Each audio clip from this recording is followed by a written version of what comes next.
வீட்டில் பெண்ணுக்கு கருக்கலைப்பு செய்த தனியார் மருத்துவமனை செவிலியரை பிடித்த மருத்துவ குழுவினர் விசாரணை மேற்கொண்டு வருகின்றனர்.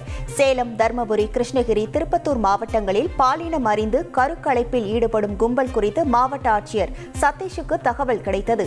இதையடுத்து மருத்துவ பணிகள் இணை இயக்குநர் சாந்தி தலைமையிலான குழுவினர் ஓமலூர் அருகே உள்ள கோட்டக்கவுண்டம்பட்டி ஹவுசிங் போர்டில் இருக்கும் ஒரு வீட்டில் இளம் பெண்ணுக்கு கருக்கலைப்பு செய்து கொண்டிருந்த தனியார் மருத்துவமனை செவிலியர் சுகன்யாவை கையும் களவுமாக பிடித்தனர்.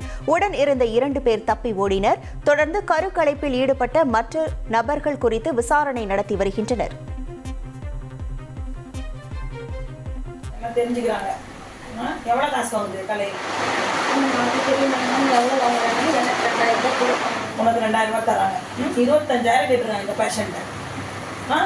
மருந்து வச்சு படுத்துருக்கு. என்ன பண்ணானா என்ன பண்றது? அபாஷன் மாத்திரை வச்சு விட்டாங்க. அந்த கர்ப்பப்பை 2 தடவை சிசர் மேலே வெடிச்சிருச்சு. உடனே கூட்டிட்டு போய் இவனை கூட்டாலையும் கொண்டு போய் ஒரு ஆஸ்பத்திரி சேர்த்து விட்டாங்க. அது ஒரு பெரிய பிரச்சனை ஆயிடுச்சு. 2 நாளுக்கு அப்புறமும் அவர்களுக்கு ஒரு பிரச்சனை ஆயிடுச்சு. அதனால நீங்க கூட்ட போயிடுங்க அப்படின்னு சொல்லி சொன்னாங்க. அவங்க வீட்டுக்கு உடனே ஃபோன் பண்ணி கார் வச்சு கனகாவை தலைவங்கெல்லாம் போயிட்டாங்க.